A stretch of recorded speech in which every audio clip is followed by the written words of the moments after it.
gimana? Ada yang tahu jadwalnya? Main mata bang. Main mata. Kalau orang stasiun tahu dia. Kalau abang-abang mah ya udah, lihat aja gitu. Main mata. Ya artinya kalau dia dari sana bilang itu langsung sih tahu aja.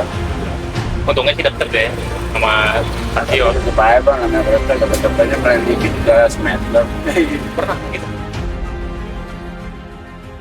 Di sebuah perlintasan kereta api di Jakarta, di antara klakson panjang dan deru roda besi, berdiri sosok yang kerap luput dari perhatian. Mereka memandangnya sebelah mata. Kami memandangnya sebagai penjaga nyawa. Mereka bukan pegawai negara, tak tercatat dalam daftar resmi, tak memiliki kartu identitas institusi, tak disebut dalam laporan tahunan. Namun setiap hari, saat negara absen di persimpangan waktu, merekalah yang berdiri paling depan, menjadi batas tipis antara hidup dan kehilangan.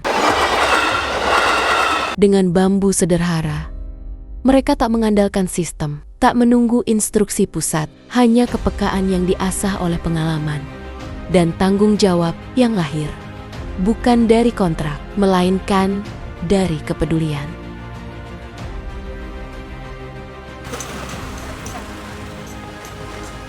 Pasolnya cuma kemarinnya tak siang, di rumah aja.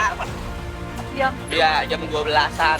Apanya? Kalau pasolnya kesininya, cuma pasol lagi di rumah. Di Apa rumah aja saya apa-apa. mau panggilin? Boleh kali Pak. Mau di sini apa di rumah? Mau Di rumah, sini rumah apa sih lebih enak sih interviewnya. Ngobrol kali ya. Menurut kakak gimana? Boleh, rumahnya Oh, juga. nanti ke rumahnya dua aja. Ya, apa-apa. Tim kami ingin menemui salah satu warga setempat yang menjadi penanggung jawab, sekaligus pelaksana penjagaan perlintasan rel kereta api Simpruk, Jakarta Selatan. Kemarin tungguin ya, kemarin datang nggak nyariin ya? Iya, Sabtu kemarin datang. Waktu itu udah pernah, udah lama bilang ke Pak Soleh, Pak. Kalau ini tidur sih, bangunin aja. Bangun aja nggak apa-apa, silakan Pak. Abang mau tahu orang India ini. Ganteng banget. Orang India. Ya, ya. Orang luar, Pak, biasa. Beliau akrab dikenal dengan nama Pak Soleh, orang yang dituakan dalam penjagaan perlintasan kereta selama puluhan tahun. Ditemani juga dengan sanak saudaranya sebagai penerus dari almarhum ayahnya yang sudah lebih dulu mengemban tugas dan tanggung jawab dalam menjaga perlintasan ini. Iya, emang harus ditemusin juga emang. Dulu 608 tuh, masih bujang. Emang dari awal makin masih saya kerja amburadul, jualan koran ya apa tuh, akhirnya jaga sini, sono tutup. Tutup tahun berapa tutup? Lama?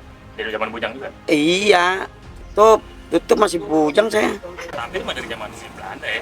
Nasi Bapak dulu dari Iya. muda juga? Mah iya di Dari sopir dulu Nah, sopir, banyak teman di jalan nongkrong, namanya sopir ya. iya. Malam ibu juga ini Asli sini apa nggak sih, Pak? asli sini nih RT-nya sudah Oh, semua orang sini semua ini cuma dulu pas bujang apa ya? saya Dikerjain. apa aja jualan koran apa aja Sampai akhirnya di sini aja. Di sini aja tuh dari kapan? Dari ingat, sampai akhirnya udah jaga aja sini lah. ya iya jalanan nerusin Yang dari punya sama-sama almarhum bapak, kenapa ada akhirnya? lagi terus jalanin aja. Oh, akhirnya Mau ya udah. gimana kalau kerjaan luang kerja ada kerja kerja tinggal kerja saya mau mam saya cuma lulusan SD dong. Nah itu jaganya gimana itu, Pak? Kan dari 24 jam deh. Baginya gimana tuh? Misalnya jam segini, jam segini. Per jam. Siapa yang jaga, berapa orang gitu. Per jam di tengah sejam saya yang banyak. Oh gitu. Saya setengah 4 saya nyapu nih. Habis subuh jam 4 lewat 8 sampai 10 itu subuh tuh. Bisa sampai setengah 7. Setengah 7 ganti. Sejam. Nanti sejam ganti jam 8 ganti lagi. Ganti orang lagi. Tiap jam tuh. Iya, terus rolling terus tiap hari. Di saat panjang umur masih begitu aja. Beda-beda shift. Minggu lain lagi. Orang-orang sini doang yang namanya nganggur silakan aja, cuman nggak apa saya nggak bisa gaji, bisa yang aja. Setelah masuk kaleng itu pagi nanti habis maghrib pecah, nanti lain orang lagi kayak ini nih, dia ada tempat kayak misalnya dia gitu, perak dua perak buat makan. Berarti yang di sini kan yang dibawakan Pak Soleh berarti? yang bagi-bagi. Ya kalau dituakan saya mau, tapi kalau untuk bertanggung jawab maksudnya saya menjawabnya sama-sama, cuman orang tahu dari dulu ya, alhamdulillah bapak nggak ada saya. Karena anaknya si Pak ini. RW juga RW Badu, RW Isma. Taunya saya pokoknya lu hati-hati gitu, hati-hati. Jangan pada ribut, dipesan alhamdulillah sama 2 RW itu. Jangan pada ribut. Berarti penghasilan dari sini doang tuh buat ngidupin Ya cucu semua. dibantu sama bini, bukan dari sini aja. Bini kan bini. kerja. Kerja gitu. Di sana kan perumahan, Heeh. kekampungan, perumahan di Iya. bawah. Heeh. Ini saya kerja tuh di situ. Alhamdulillah bosnya nyaman. Di perumahannya. Iya, dekat dari sini ke masjid. Samping-sampingan lah sebelah. Komplek iya, itu kan komplek. Jadi kalau di sana komplek di bawah, perkampungan di atas. Ada ruang kerja tuh, orang-orang kampung banyak. Cuman itu namanya nyosok, nyuci, ngerapiin rumah tangga lah. Iya. Pekerjaan rumah tangga Bu Haji itu kenal sama saya. Boleh nggak Pak kerja buat membantu? Bukan boleh lagi. Jadi kita kan, saya nggak bisa menjamin, maksudnya nggak bisa menakar pendapatan di sini. Gede kecil saya bilang kalau dibawa pulang ya asal terima aja, kalau nggak terima saya mau gimana, laki udah berusaha untuk tanggung jawab untuk sama istri, anak, bener nggak? Bener. Terima tuh jalan, sekarang berjalan terus berjalan. Ya bos bini saya enak. Mau dibantu sama bini saya. Emang sehari berapa rata-rata kalau boleh tahu? Yang jaga apa? Dikasihnya sukarela dari orang lewat gitu. Beda, ada yang cepet, Bang. 100 perak, 200 perak ya. Kita marah nggak bisa, taruh kaleng aja. Kan laku tuh kumpulin apa sebulan apa anak-anaknya. Taruh kaleng. Cepat juga duit. Ada Ya. yang 5.000, ada yang 1.000. Jadi seikhlasnya. Yang lewat mah kayak ente mau lewat mana, mau ngasih 100 apa gimana, emang kita niat. Manusia kan nggak sama sih bilang. Kalau dia niat dia nggak pernah ngasih, dia niat sama siapa nih? Anak-anak tahu nih, anak-anak kita bagi. Baginya malam. Enggak, kalau yang banyak orang ngaji seratus satu hari juga kita bagi. Kalau yang di kaleng habis maghrib dipecah, ada yang 15.000, ada yang 25, ada yang 20. Jadi ini kombinasi. Oh jadi Emang ada yang di kaleng, ada yang dikasih langsung ke yang jaga. yang gitu. di kaleng habis maghrib dipecahnya, saya yang pecah. Ini nih saya nggak ngerti kata saja urusannya. Yang saya dengar banyak kenal juga di Gang Demo, orang KAI, temannya almarhum bapak, kasih pemasukan. Ini pembaruan biar aja dikerja. Yang penting anak-anak minta satu, asal bisa kerja, nggak bisa jadi ada gaji, yang penting bisa ngecer aja dia. Mikirin Pasti lah. yang jaga puluhan tahun, 20 tahun harus dipikirin. Kan hidup orang juga mata pencarian ya. Iya Tiap dulu, hari begitu. yang jaga ini kan banyak kan mama pengangguran yang tadinya dari mama dari LP apa minta jaga ini bapaknya ngasih, yang penting jangan macam-macam. Namun waktu terus berjalan. Teknologi datang membawa janji keselamatan. Palang otomatis berdiri tegak, dingin, senyap, tanpa wajah, tanpa rasa.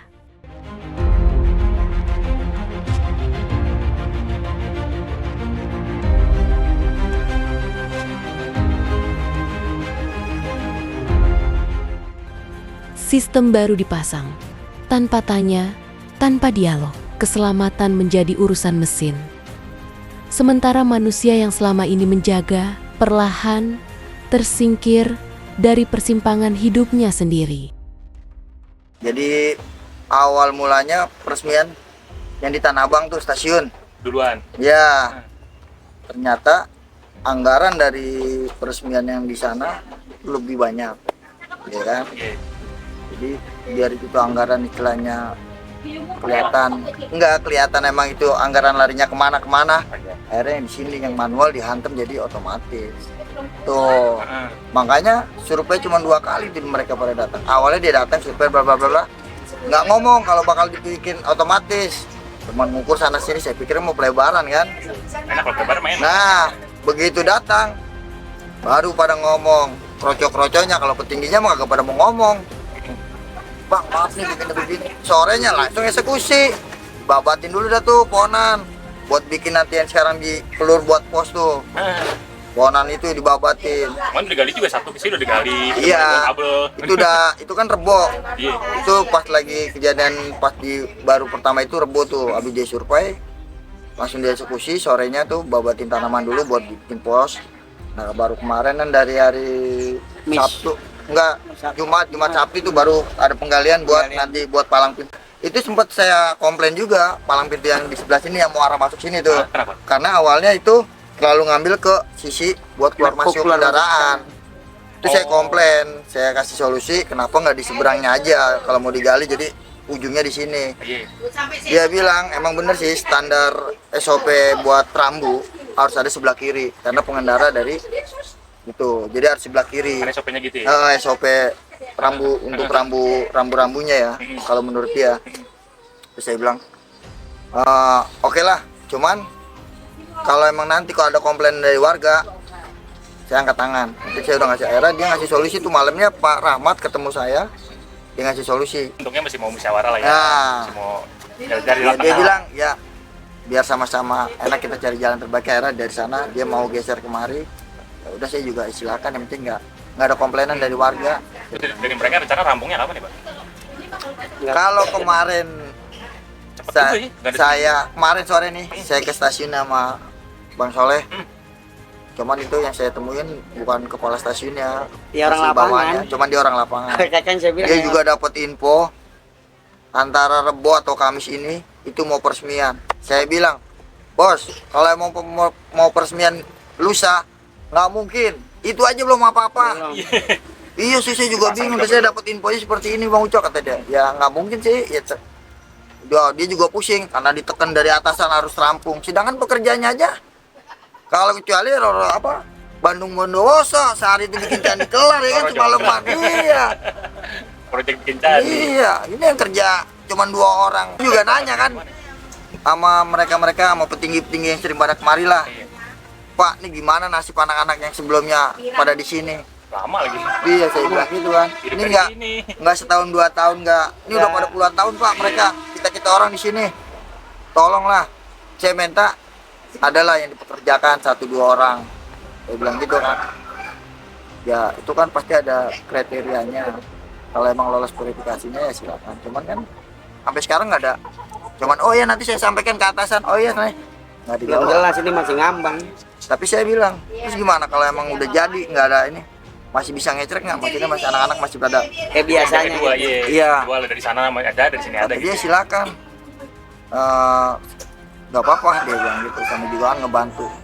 Kalau nimbang operator doang yang berdiri di dalam pos, ada kereta mencet, setelah ada kereta mencet lagi, nggak bakal bisa, bos. Karena apa? Asal ada mobil, kendaraan ada, jangankan Satu biji aja. jangankan mobil ya, orang bawa gerobak nih, Itu gimana? bawa gerobak dari sana turun kemari, sama dari sini ada kendaraan. Karena apa? Dari pengendara motornya nggak sabar, dia selalu nyalip ke kanan. Nyalip. Itu yang bikin macet. Tuh, jadi Aduh, daripada biar gimana juga, kalau nggak ada kita orang nanti, Nggak tahu dah kejadiannya. mudah-mudahan sih jangan sampai ada kejadian gitu. Udah. Saya sama Bang Soleh ini kalau buat nego ya, ibaratnya buat negosiasi atau mediasi, saya juga bilang yang dituain di sini dulu nih. Mereka namanya ada Bang Fahmi. Namun satu hal tak bisa digantikan, nurani. Karena keselamatan bukan sekadar sistem, melainkan juga manusia yang peduli pada manusia lain. Transportasinya di Komisi 5, Komisi 5 untuk Kementerian Perhubungan Komisi 6, DPR RI. Dulu saya sempat browsing sih masalah ini kan, terkait masalah ini gitu. Saya mau coba audiensi dengan, kalau nggak terlalu saya coba ke DPD dulu.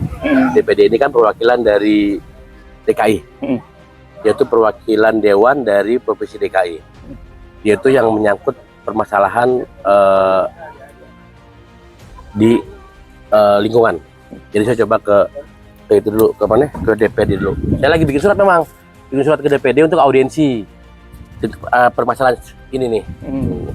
Karena terkait permasalahan ini kan ada beberapa orang yang akhirnya yang berdampak, kurang lebih 20 orang ya, 20 orang. Udah ngobrol juga Bang Ucok. Dan berdampak itu pun berdampaknya bukan urusan perut dan urusan ini, saudara, urusan keluarga juga nih, karena ada Berapa yang udah berkeluarga? keluarga dan Banyak bisa- orang di belakangnya lah, nggak cuma 20 orang doang. Iya, Di rumahnya banyak orang. bukan orang yang, dan ini juga kan bukan liar yang seperti Newton yang biasa di pinggir jalan tuh, atau yang pertigaan yang orang bisa di suatu saat dibubarin sama polisi, Ngerti Pak? bubar udah. Ngerti. Kalau ini nggak bisa, polisi nggak bisa membubarin, tentara nggak bisa membubarin, bahkan KAI pun nggak bisa membubarin kan.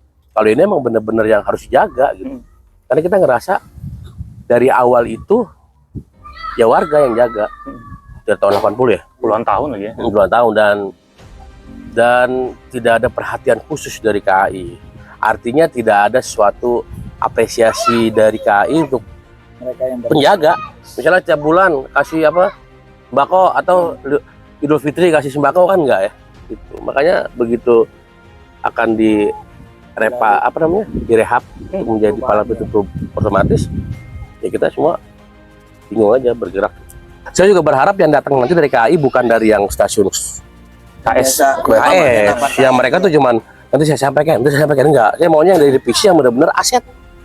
Itu kan bagian aset kan, betul. Aset dan pengusahaan, paling enggak orang asetnya ada, jadi kita bisa langsung, jadi bisa eksekusi langsung, jangan entar gitu. Karena kan jadi jangan sampai bilang, ya nanti saya sampaikan. iya, udah lama lagi. Takutnya nggak nyampe-nyampe.